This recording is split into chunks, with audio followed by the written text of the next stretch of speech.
Hi, everybody, and welcome back to Cat's Track. Thank you for subscribing, liking, and sharing this with your friends. Today's episode is with a returning guest, our dear friend, Dr. Brad Thompson. Brad, I am delighted to have you back today. I hear you've been working on some very interesting projects, and there's one in particular that I hope you'll share with us today. What have you been working on? Well, working on a bunch of things, but as we've talked about before, but I mean, we've been looking at being able to modify the immune system for 4 or 5 years now using gene therapy. And so there's a whole long list of diseases that are actually caused by immune system involvement. And usually either the immune system overreacts to something or underreacts to something or doesn't react properly. And so things like all the arthritises, or most cancers are really just autoimmune diseases, and infectious disease, which is actually, my training. My Ph.D. is in infectious disease. So we've been working on bacterial infections mostly in one company. Hospital-acquired infections are becoming a very serious issue, especially for bacterial infections. And the most interesting one currently is viral infections, particularly viral infections of the lung. And the lungs are an interesting place from your immune perspective, because as people have seen with COVID-19, if you have over responses of your immune system in the lungs, it can cause all sorts of damage. And actually, most of the lingering damage side effects of coronavirus infections, including COVID-19, so SARS and MERS and all the ones that haven't been named yet, are due to overreaction in your lungs of the immune system. But we're not worried, we are worried, but we're not concerned about those in this particular case. What we've been looking at is how to actually get rid of the infections. So like an active therapeutic.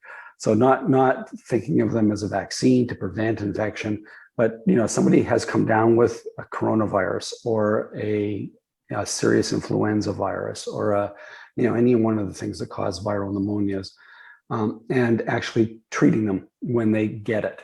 And but the goal here is to have a single therapeutic that a doctor can use to treat any viral infection in the lung. So they don't have to spend the time and the energy to figure out which viral infection it is and try to target a specific therapy. Now this, as I mentioned, we've been working on this for 4.5 years now. We run a couple of small, what we call ex vivo clinical studies at the University of Calgary, where you actually take lungs from human patients, but they've been taken out for a variety of reasons, and you actually run the clinical trial in their lung outside of their body. And we're using a technology that actually has been around for about 20 years, part of it anyway, which is something called siRNA.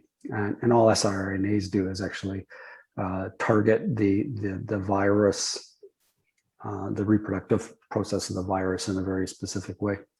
And but if you look back in the literature between 2000 and 2005, people were doing siRNA experiments against every virus I've ever heard of and a bunch of ones I've never heard of and can't remember anymore. And then they dropped it and the area just died. And it was because they couldn't figure out a way to deliver them properly. The delivering siRNAs into the lung it's a non-starter. And so what we did 4 years ago was to start looking at, we reproduced that just to prove to ourselves that it was a non-starter doing it that way. And then we switched over to kind of my area of expertise, which is gene therapy. And we have a whole selection of gene vectors now that can target specific tissues. And so we picked one that actually is great for infecting the lungs. You just put a little bit inside somebody's nose and the entire lung is infected with this gene vector. Oh. It's unbelievable. And then put siRNAs, the gene vector codes for the siRNAs, and it works great. It works great in lungs. But the real potential here is not to treat just one specific COVID. As people have also discovered in the last year, I mean, vaccines have fairly narrow activity ranges, if you want to think of it that way, where they target, a specific strain or related strains of a particular infection. And everybody knows this intuitively, I think, because everybody every year is are you going to get the flu vaccine?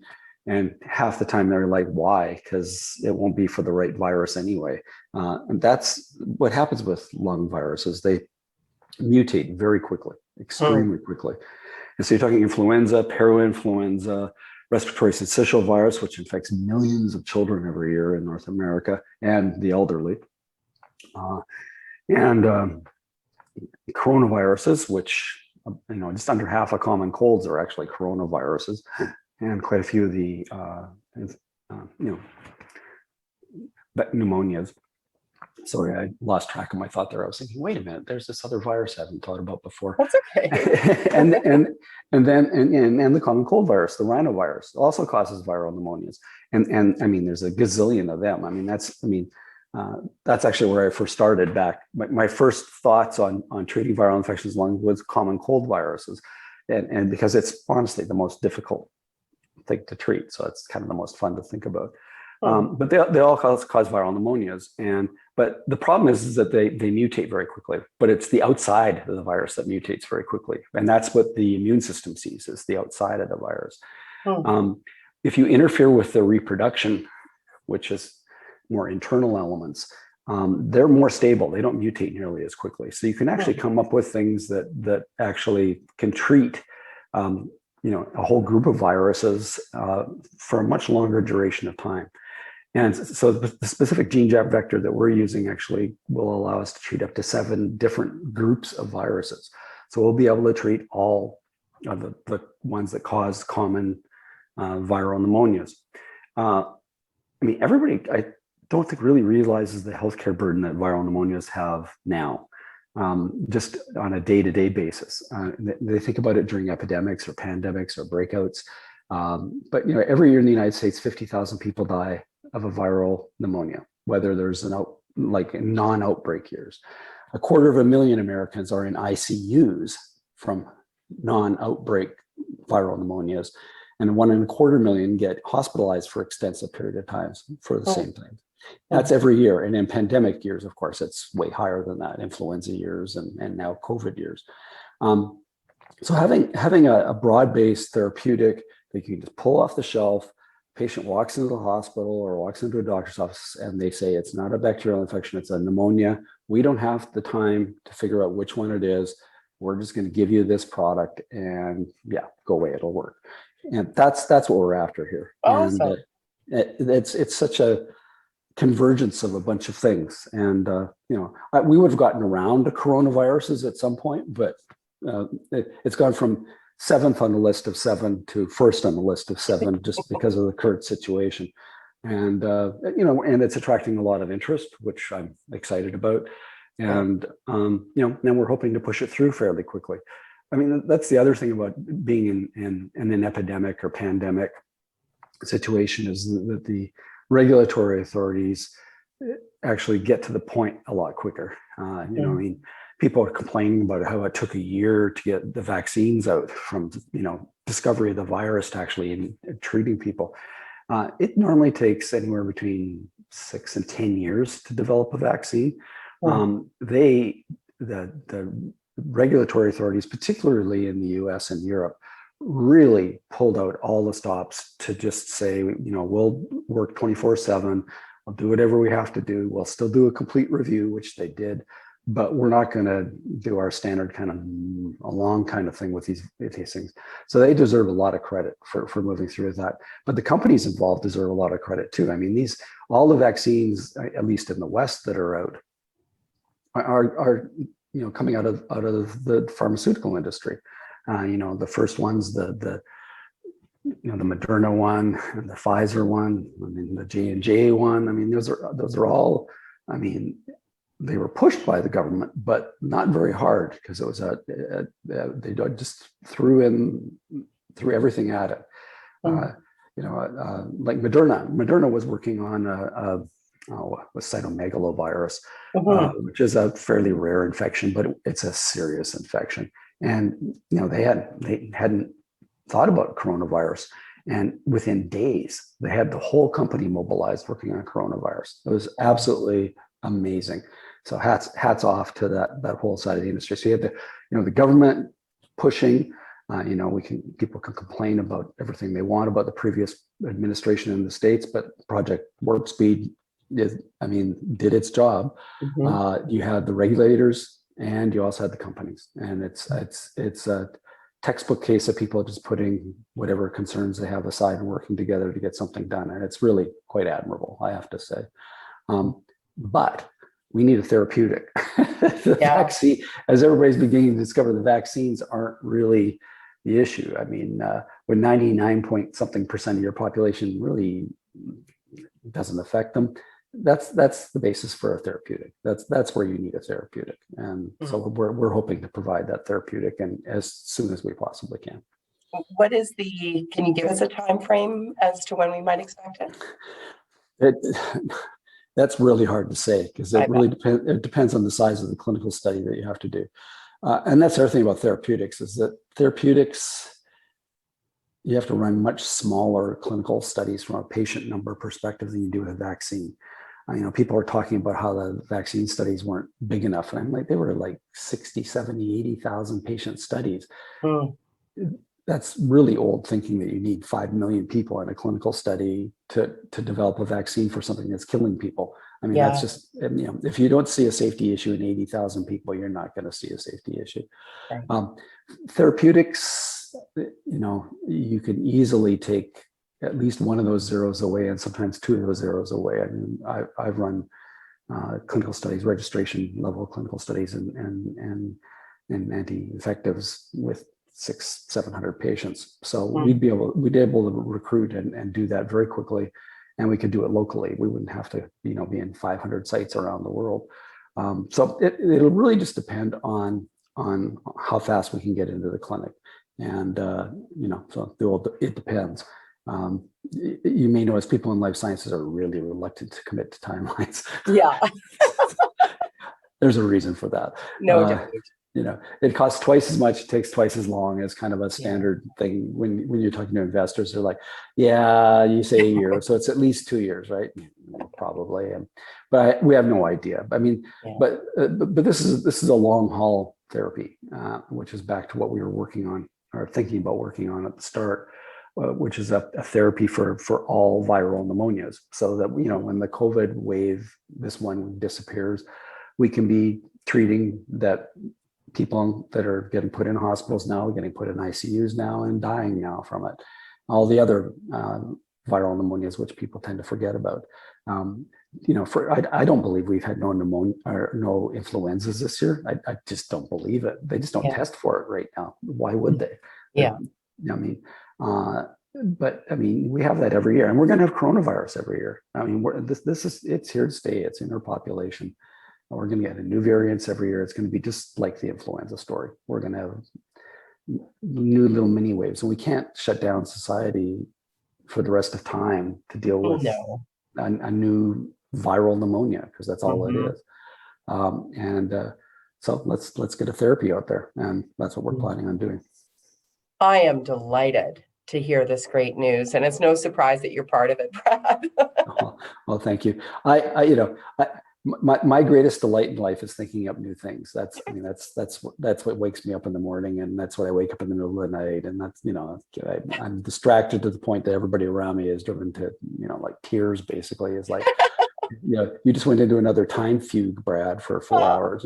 Well, I wasn't dead. I was just, working out something new. And it is, it's fun. This is going to be 500 years from now, looked back on as the golden age of life sciences. Yeah. And I only wish I was, 40 years younger, so I could be involved with it for 40 more years than I'm going to be.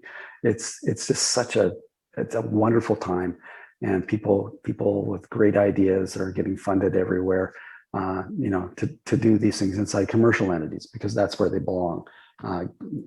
Governments don't develop drugs, companies do, and should. The failure rate's way too high. It's a terrible use of public money to try to back the risk ventures that drug development is. But it's so exciting. I mean, there's companies popping up all over the place, and the universities are starting to worry because they don't think they'll have anybody who wants to be a professor anymore in life sciences, because they all are going to go work in a company. Well, yeah, the good ones will get used to it. It's no big deal. It's fun. And there's all these, what I think of as quite young people who are just getting their PhDs that are just excited and running around and doing great things. It's so exciting. It's a great time. It's an exciting time even for the layman, this little one over here, watching what's happening, because it's fascinating to me. I mean, I'm on Peter Diamandis's newsletter, reading all of his stuff all the time, and we've read the Lifespan book recently. By the way, Brad, there's a guy right upstairs in our office building that will help you live to 200 years old if you want to, and I think you should.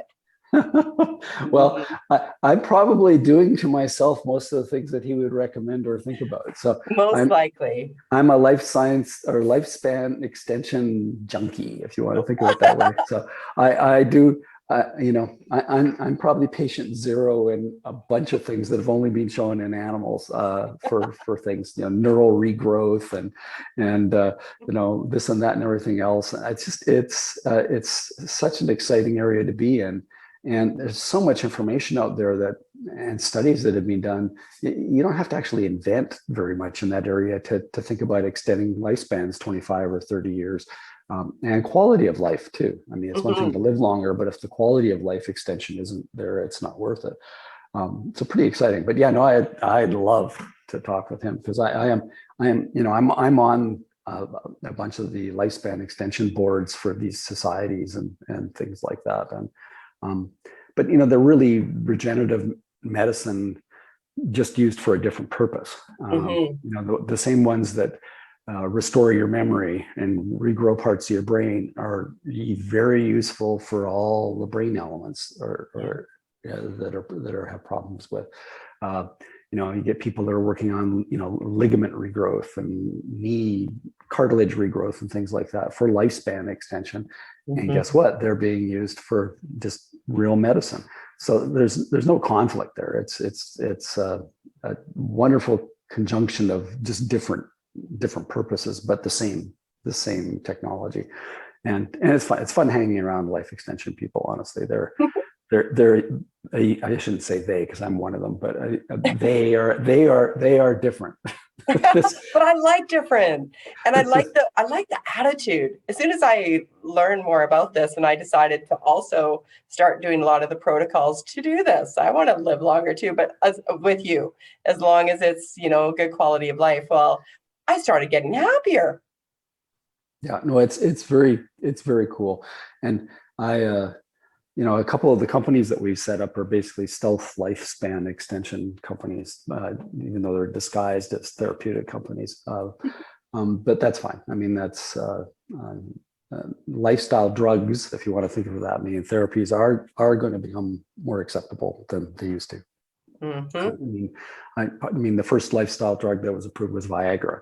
But they had to invent a disease for it, because the FDA wouldn't consider it as a lifestyle drug. And I'm like, oh God. So, erectile dysfunction, whoever invented erectile dysfunction in Pfizer, I think it was, hopefully they gave them like a $1 bonus, because they deserve it. Sure they did. I mean, it's really, I mean, why should you have to invent a disease? Like aging, they're talking about aging as a disease so that people will treat it like that. And it's not a disease. It's just, body's age.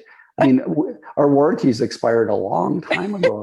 The body was only designed to be around until, 2 or 3 years after people started reproducing. And then it's like, we're just lucky that, we're over-designed and over-engineered, because here we are. So it's fun. That's exciting. You've got a guy right above you. So, well, I will introduce you. You probably know each other anyway. His name's Dr. Corey Deacon. I don't know him. I've heard of him though. So that's, it's going to be a match made in heaven. I just know it. I'd love to talk to him. So it's we're a small community, and we're viewed as being the ultimate in nerds. So it's like, I love it. And I know an automatic. I like to anything that I can do with gene therapy. I'll do. Like I am. Most people listen to my ideas and they're like, I'm not going to let you do that to me. I'm not going to make you let me do it to you. I'm going to do it to me. And they're like, oh okay. If I can live 30 years longer by changing one enzyme, I'm going to do it. I'm sorry. Oh, am I? Yeah. No brainer. Hey, Brad, one more question. Sure. Can you do something about this? Actually, yes. Yay!